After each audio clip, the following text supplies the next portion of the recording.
சின்ன கிராமம் திண்டுக்கல் பக்கத்தில் எங்கள் அம்மாவுடைய ஊர். அங்கே ஒருத்தர் இருந்தார், ஹாஜாபாயின்னு ஒருத்தர் இருந்தார். ஒரு சாதாரண மனிதர், சைக்கிளில் தான் வருவார். நாங்கள் எல்லாரும் அவர் வருவார், ஃபுல்லாக பாத்ரூம் எல்லாம் க்ளீன் பண்ணுவார். காசு யார்ட்டையும் கேட்க மாட்டார், அவராக க்ளீன் பண்ணுவார். பள்ளிவாசலை கூட்டுவார்.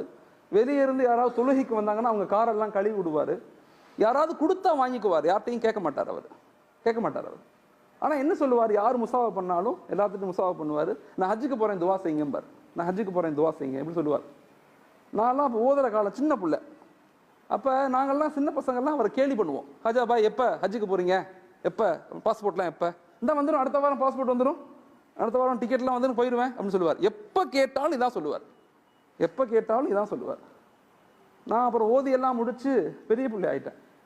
பட்டமெல்லாம் வாங்கின பிறகு நான் ஊருக்கு போகிறேன். ஊருக்கு போய் முத்தவல்லியை சந்திக்கும் போது யதார்த்தமாக கேட்குறேன், முத்தவல்லி சாப் ஹாஜாபாயை காணாமே எங்கன்னு கேட்டேன். ஹாஜாபாயை காணன்னு அவர் அழுதார், முத்தவல்லி அழுதாரு. நான் கேட்டேன், ஏன் ஹாஜியார் அழுகிறீங்கன்னு கேட்டேன். மொரோனா ஹாஜாபாய் மௌத்தா போயிட்டாரு அப்படின்னு சொன்னார். அப்படியா? அங்கே பெரிய ஷாக்கெல்லாம் இல்லை. மௌத்தா போயிட்டாருன்னா மௌத்தா போதானே செய்வாங்க, மௌத்தா ஆகிட்டா அப்படியா, அதுக்கே அழுகிறீங்கன்னு கேட்டேன். சொன்னார், மொரோனா எங்கே மௌத்தானார் தெரியுமா, மக்கால போய் மௌத்தா போனார். எங்கே மௌத்தானார்? காபால போய் மௌத்தா இருக்கு. எனக்கு ரொம்ப ஷாக்கு, எப்படி ஹாஜியார் அப்படின்னு கேட்டேன்.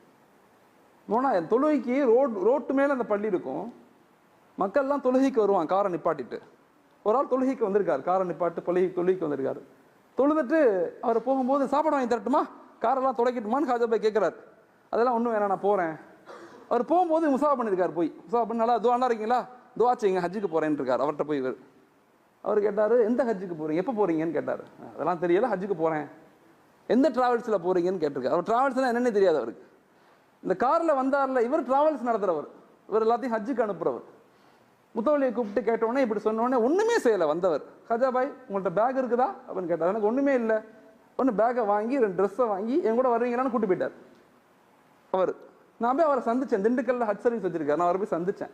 ஹாஜாபாய் ஊருன்னு அவர் அழுகிறார் இருந்துச்சு. நான் ஆயிரக்கணக்கான பேர்த்த ஹஜ்ஜுக்கு கூட்டு போயிருக்கிறேன், இவரை மாதிரி ஒரு மனிதரை நான் பார்த்ததில்லை. எல்லாம் முடிஞ்ச பிறகு லுஹருடைய தொழுகை, காபாக்கு வர்றோம், தொழுகிறோம், சஜிதாலே மௌத்தா போயிட்டார். எவ்வளவு பெரிய வாய்ப்பு. அவர்கிட்ட ஒண்ணுமே இல்லை, ஓட்ட சைக்கிள் மட்டும்தான் இருந்துச்சு. ஆனா அல்லாஹ் அவரை எங்க கொண்டு போயிட்டான். சில பேர் 50 உம்ரா செய்யறோம், 50 உம்ரா, மௌத்து அங்க ஆகணும்னு. மௌத்து கிடைக்கல, இங்க வந்தா மௌத்து ஆகும். 10 ஹஜ் செய்யறாங்க, அங்க மௌத்தா போகணும்னு. வாய்ப்பே இல்லை, இங்க வந்துதான் மௌத்து.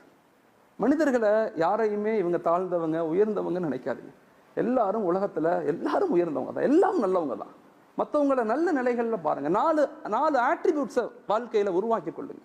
4 தன்மைகளை நம்ம வாழ்க்கையில இன்றைய கால சூழ்நிலையில் உருவாக்கணும். மக்கள்கிட்ட அன்பா பேசுங்க, அதிகாரமா பேசாதீங்க. அன்பா பேசுங்க, பொலைட்டா பேசுங்க.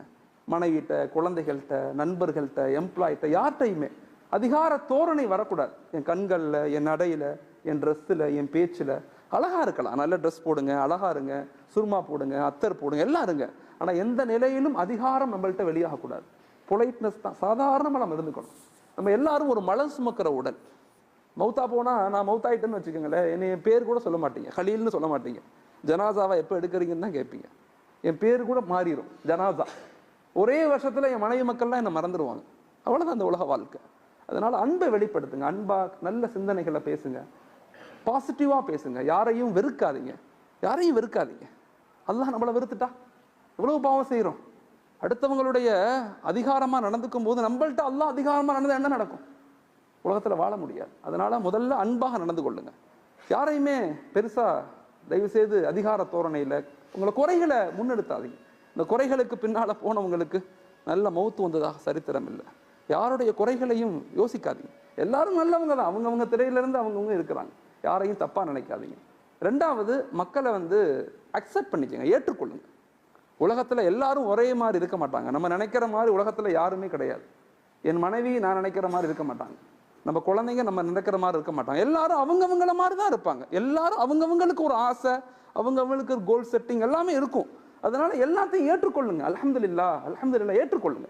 எப்ப அக்செப்டன்ஸ் வருதோ எங்கள்கிட்ட ஸ்ட்ரெஸ் இருக்காது, மன அழுத்தம் இருக்காது, எதுவுமே எங்களுக்கு நோயே வராது.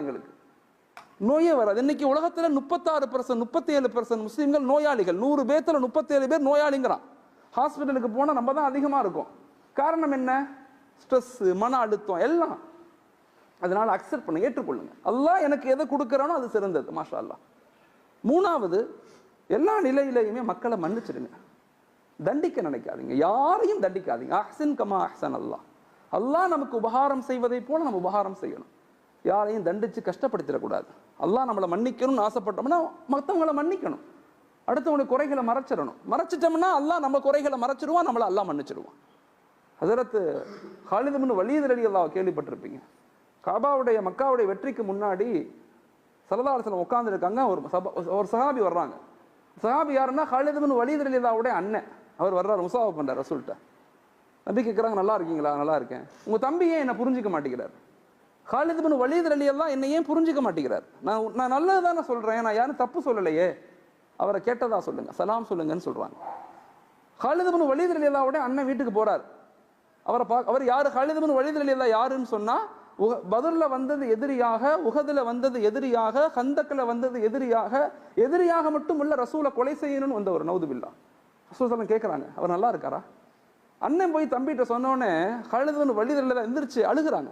ரசூல் என்ன கேட்டாங்களா? ஆமா, உங்களை தான் கேட்டாங்க. நலம் விசாரிச்சாங்க, நல்லா இருக்கீங்களான்னு கேட்டாங்க, உங்களுக்கு துவா செஞ்சாங்க. அப்படியே ஒடியாந்தார். காலித் இப்னு வலீத் ரலியல்லாஹு வந்தாங்க, ரசூலுடைய கையை பிடிச்சாங்க. அஷ்ஹது அல்லா இலாஹ இல்லல்லாஹ் வ அஷ்ஹது அன்ன முஹம்மதன் அப்துஹு வ ரசூலுஹு. கலிமா சொல்லி இஸ்லாத்துக்கு வந்துட்டாங்க. அவங்க பேர் என்ன? சைஃபுல்லா. அல்லாஹுடைய வாள்னு பின்னாடி பேர் எடுத்தாங்க. எந்த யுத்தத்துக்கு போனாலும் வெற்றி. அவ்வளோ பெரிய வலிமையான நபர். அந்த மன்னிப்பின் காரணமாக எவ்வளவு மக்களை நாங்கள் மன்னிக்கிறதே இல்லை. மனைவியை மன்னிக்கிறது இல்லை, அண்ணனை மன்னிக்கிறது இல்லை, தம்பியை மன்னிக்கிறது இல்லை, எம்ப்ளாய் யாரையும் மன்னிக்கிறது இல்லை. தயவு செய்து மன்னிக்கக்கூடிய தன்மைகளை அதிகரிச்சுக்கணும். மூணாவது, உம்மத்துக்காக துவா செய்யணும். நமக்காக மட்டும் நம்முடைய வாழ்க்கையை வச்சுக்காம சமூகத்துக்காக. ஒபுத்தகை ஃபீமா ஆத்தாக் அல்லாஹ், ஒபுத்தகை ஃபீமா ஆத்தாக் அல்லாஹ். எனக்கு கொடுக்கப்பட்டது நான் தேடிய ஒன்று அல்ல, அல்லாஹ் எனக்கு கொடுத்தது. என்னுடைய அறிவு, என்னுடைய பொருளாதாரம், என்னுடைய கல்வி, என்னுடைய அதிகாரம், எனக்கு கொடுக்கப்பட்ட பொறுப்புகள் எல்லாம் நான் கஷ்டப்பட்டு அடைஞ்சதல்ல, அல்லாஹ் என்னை செலக்ட் பண்ணி கொடுத்தது. அது எனக்கு ஆனது மட்டுமல்ல, எல்லாத்துக்கும் ஆனது. அப்படிங்கிற மனநிலையை நாமளும் உருவாக்கணும். நம்முடைய குழந்தைகளோட உட்காந்து பேசுங்க, மனைவியோடு உட்காந்து பேசுங்க, சமூகத்தை அல்லாஹோடு இணைக்க முயற்சி செய்யுங்க. எப்பயுமே பிரச்சனைகளை பேசாதீங்க, தீர்வுகளை பேசுங்க. பிரச்சனைகள் ஷைத்தான் இருக்கிற வரைக்கும் பிரச்சனைகள் இருக்கத்தான் செய்யும். பாசிட்டிவா திங்க் பண்ணுங்க. எல்லாமே நல்லதுக்கு தான், எல்லாம் நல்லா தான் நடக்குது. எல்லா மக்களும் இப்போ விழிப்புணர்வு அடைஞ்சிட்டாங்க. ஆனால் சரியான பிளான், சரியான சிஸ்டம், சரியான இலக்குகளை நம்ம உருவாக்கும் போது அல்லாஹ் நம்மளை கபூல் செய்கிறான். இந்த உம்மத்தை அல்லாஹ் தஆலா பாதுகாக்கிறான். அப்படிப்பட்ட சமுதாயமாக அல்லாஹ் என்னையும் உங்களையும் ஆக்கி அருளணும். ஆமீன். அஸ்ஸலாமு அலைக்கும் வரஹ்மத்துல்லாஹி தஆலா பரகாத்துஹு. ஜஸாக்குமுல்லாஹ். எங்கள் ஊரில் நான் ஒரு ராஜகாப்பட்டி